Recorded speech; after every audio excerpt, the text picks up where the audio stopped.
Assalamualaikum warahmatullahi wabarakatuh. Perkenalkan, nama saya Rosida Dewi Agus Ningtyas.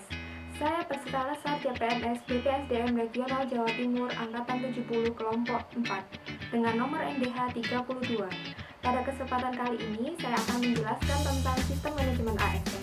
Untuk lebih lengkapnya, mari kita simak penjelasan pada video berikut ini. ASN mempunyai peran yang sangat penting dalam menciptakan masyarakat madani.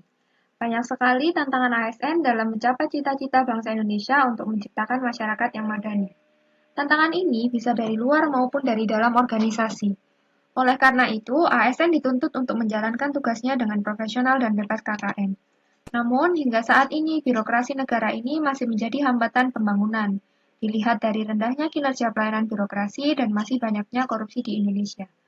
Untuk mewujudkan birokrasi yang profesional dalam menghadapi tantangan-tantangan, pemerintah bertekad mengelola ASN agar menjadi semakin profesional dengan adanya Undang-Undang Nomor 5 Tahun 2014 tentang Aparatur Sipil Negara. Undang-undang ini merupakan dasar dalam manajemen ASN untuk meningkatkan kualitas ASN. Pada video ini, saya akan membahas tentang manajemen ASN dimulai dari definisi, kedudukan, fungsi ASN, hak dan kewajiban ASN, kode etik dan perilaku ASN, sistem merit, serta mekanisme pengelolaan ASN. Manajemen ASN adalah pengelolaan ASN untuk menghasilkan pegawai ASN yang profesional, memiliki nilai dasar, etika profesi, serta bebas dari praktek korupsi, kolusi, dan nepotisme. Sehingga diharapkan dengan adanya manajemen ASN ini selalu tersedia sumber daya ASN yang unggul selaras dengan perkembangan zaman. Menurut Undang-Undang Nomor 5 Tahun 2014 tentang ASN, berdasarkan jenisnya ASN dibagi menjadi dua, yaitu pegawai negeri sipil atau PNS dan pegawai pemerintah dengan perjanjian kerja atau PPPK. PNS merupakan warga negara Indonesia yang memenuhi syarat diangkat sebagai pegawai ASN secara tetap oleh pejabat pembina kepegawaian untuk menduduki jabatan pemerintahan dan memiliki nomor induk pegawai secara nasional. Sedangkan PPPK adalah warga negara Indonesia yang memenuhi syarat tertentu yang diangkat oleh pejabat pembina kepegawaian berdasarkan perjanjian kerja sesuai dengan kebutuhan instansi pemerintah untuk jangka waktu tertentu dalam rangka melaksanakan tugas pemerintahan. Untuk menjalankan tugasnya, seorang ASN memiliki fungsi. Yang pertama, sebagai pelaksana kebijakan publik, yaitu melaksanakan kebijakan yang dibuat oleh pejabat pembina kepegawaian sesuai dengan ketentuan perundang-undangan. Kedua, sebagai pelayan publik yang memberikan pelayanan publik yang profesional dan berkualitas, serta menjadi perekat dan pemersatu bangsa untuk mempererat persatuan dan kesatuan negara Republik Indonesia. Sebagai seorang ASN, khususnya PNS, tentunya memiliki hak dan kewajiban yang diatur dalam Undang-Undang Nomor 5 Tahun 2014 tentang ASN. Seorang PNS berhak mendapatkan gaji, tunjangan dan fasilitas, cuti, jaminan pensiun dan jaminan hari tua, perlindungan serta pengembangan kompetensi.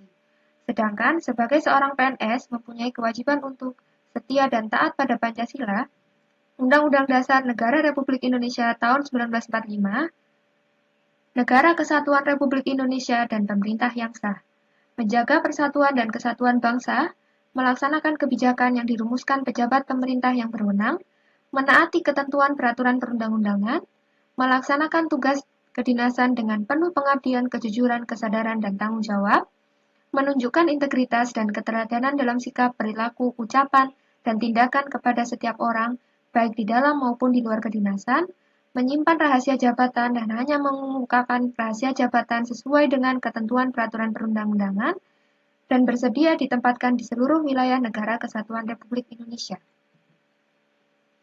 ASN sebagai profesi berlandaskan pada kode etik dan perilaku, yang bertujuan menjaga martabat dan kehormatan ASN.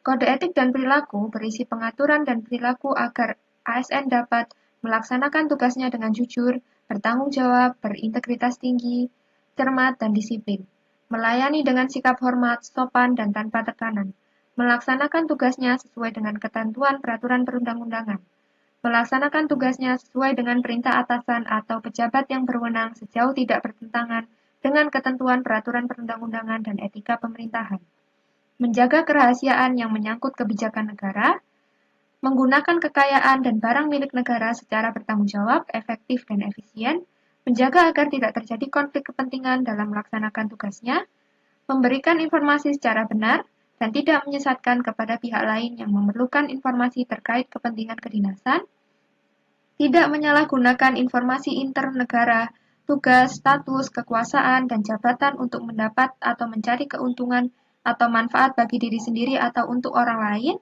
memegang teguh nilai dasar ASN dan selalu menjaga reputasi dan integritas ASN, serta melaksanakan ketentuan peraturan perundang-undangan mengenai disiplin pegawai ASN.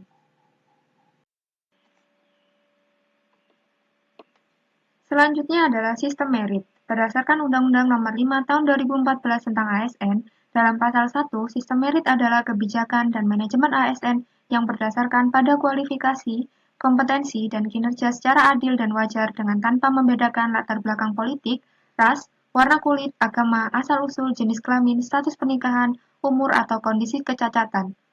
Dengan diterapkannya sistem merit ini akan membawa keuntungan baik kepada organisasi maupun kepada pegawai. Bagi organisasi akan mendukung keberadaan penerapan prinsip akuntabilitas, dapat mengarahkan SDM untuk dapat mempertanggungjawabkan tugas dan fungsinya, serta instansi pemerintah bisa mendapatkan pegawai yang tepat dan berintegritas untuk mencapai visi dan misinya.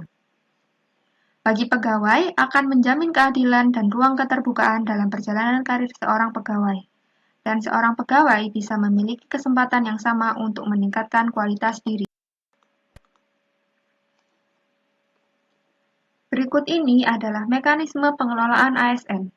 Dimulai dari penyusunan dan penetapan kebutuhan, pengadaan, pangkat dan jabatan, pengembangan dan pola karir, promosi, mutasi, penilaian kinerja, penggajian dan tunjangan, penghargaan, jaminan pensiun dan hari tua, disiplin, dan perlindungan. Semua ini dilakukan untuk mencapai world-class government. Demikian penjelasan mengenai infografis sistem manajemen ASN. Semoga dengan penjelasan yang sudah saya berikan tadi, kita bisa lebih memahami tentang sistem manajemen ASN dan bagaimana usaha pemerintah untuk mewujudkan pemerintahan yang berkelas dunia, dan kewajiban kita sebagai ASN untuk mendukung program pemerintah tersebut. Atas perhatiannya, saya ucapkan terima kasih. Wassalamualaikum warahmatullahi wabarakatuh.